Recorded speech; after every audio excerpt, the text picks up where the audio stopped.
Good evening from New York. The same Republicans who say we cannot trust the government insisted today that there is one agency above suspicion, one government agency which would never, ever lie: the CIA. This despite today's admission from the CIA that while it is not CIA policy to lie, it wants credit for the CIA director telling Congress about times the CIA did lie anyway. Our fifth story tonight, the CIA coyly confirming last night's blockbuster revelation that Director Leon Panetta told Congress itself last month that yes, just as House Speaker Nancy Pelosi said, the CIA has misled Congress since 2001.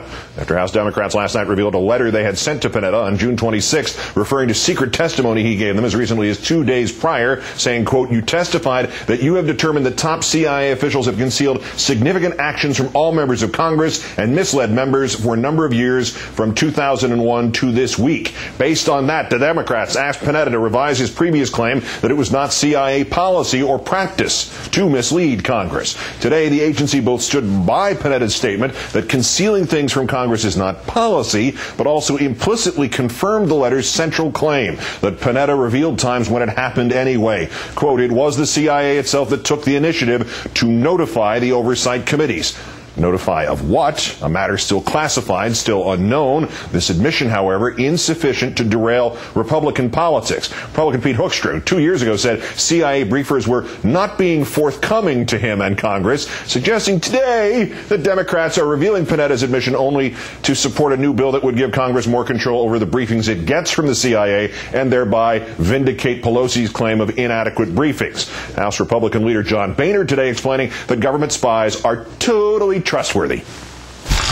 I've worked closely with our intelligence professionals, and they are that, professionals. And I do not believe that the CIA lied to Congress. I'm still waiting for Speaker Pelosi to either put up the facts or retract her statement and apologize. Speaker Pelosi, as Mr. Boehner knows full well, prohibited by law from producing facts about her 2002 briefing when she says she was not told about contemporary U.S. waterboarding. Today, she not only not apologizing for calling out CIA deception, but hinting that Congress is not yet done dealing with Mr. Panetta's secret briefing. The fact is that there is a briefing that is of serious concern to members of the committee, and they have their course of action to deal with it. Joining us tonight, New Jersey Congressman Rush Holt, who not only sits on the House Intelligence Committee, but was one of the signatories of that June letter to Director Panetta. Great. Thanks for your time tonight, Congressman. Good to be with you. Do we have the parsing correct here? Is the CIA sticking to its story that deceiving Congress is not its policy nor its official practice, but neither will the CIA deny that sometimes it happened anyway? Is that consistent with Director Panetta's testimony to you? You know, I think that's what the CIA is saying, although part of the reason we released the letter was that we got no response from the director, no action on the letter. What we were saying was his statement in May, knowing what he knows and we know now, clearly was false.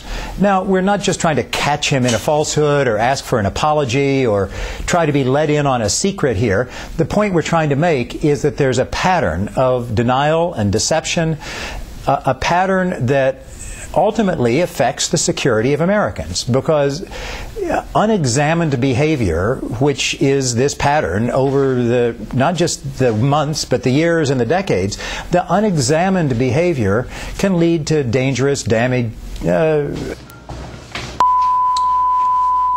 And we're sorry for the technical glitch that interrupted the interview with Congressman Holt, which we hope to pick up again at some point in the future. Rush Holt of the Intelligence Committee. Let's switch now to MSNBC political analyst Howard Feynman, the senior Washington correspondent and political columnist for Newsweek magazine. Good evening, Howard. I'm tempted to say that Leon Panetta works fast.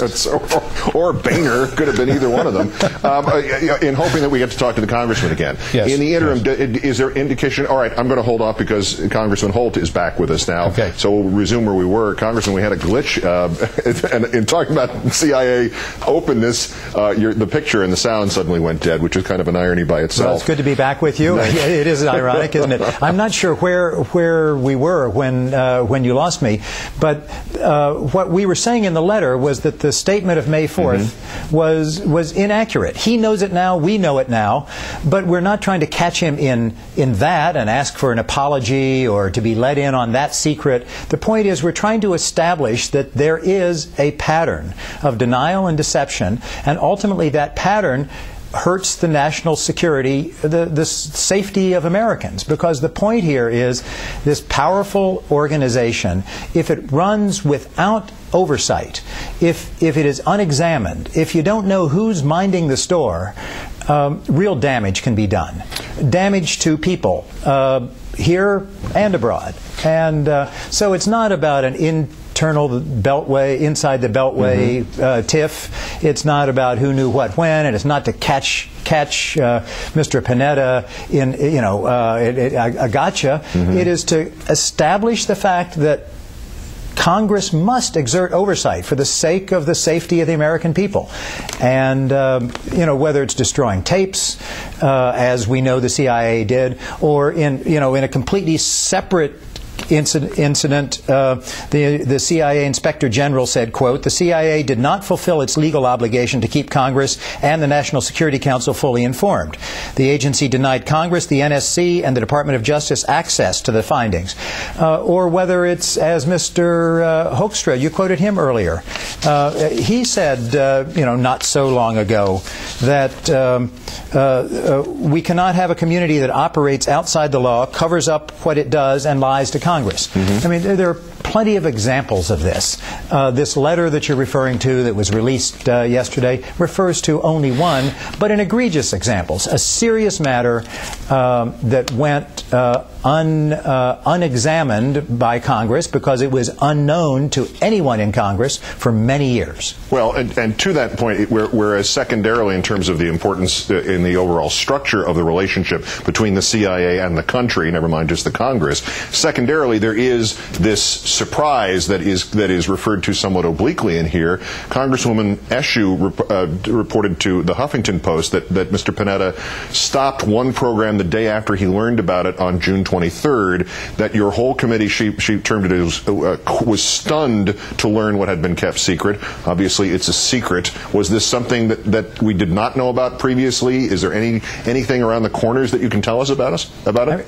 We can't talk, I can't talk, none of us can talk about the contents of that briefing. You'll note the tone of our letter is not accusatory of Mr. Panetta. It's true. He came to us voluntarily.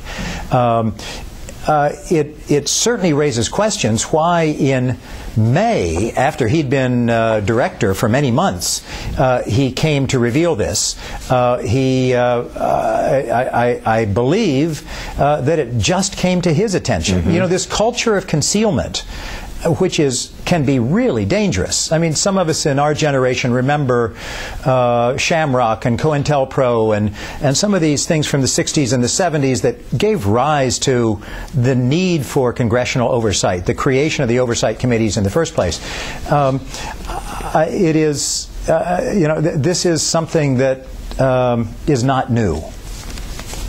The Republican suggestion here that this new intelligence bill with the tougher congressional oversight about CIA briefings is there to protect the Speaker, to backfill her claims about the past.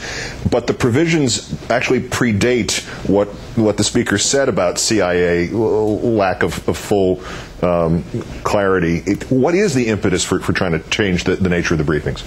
I've been on the Intelligence Committee for a few years now, and anyone who has served on that committee for any length of time and is straightforward will tell you, yes, there's denial and deception by the intelligence community. No, not all the time. Many of these people are conscientious, patriotic, well-intentioned, and very able Americans. But we play 20 questions with them. They'll come to us. If we don't ask the right question, they won't tell us any answer. That is so often the case. Not all the time. Not everything is kept from Congress. Not by any means. But the fact that these major dangerous activities would be conducted without any oversight whatsoever, they shouldn't even want that risk. Indeed. Congressman Rush Holt of the Intelligence Committee, greater thanks than ever for your time tonight and bearing with us during the technical problems. A coincidence, no doubt. A coincidence. Thank you, sir. Thank you. Time now to bring in, as promised, MSNBC political analyst Howard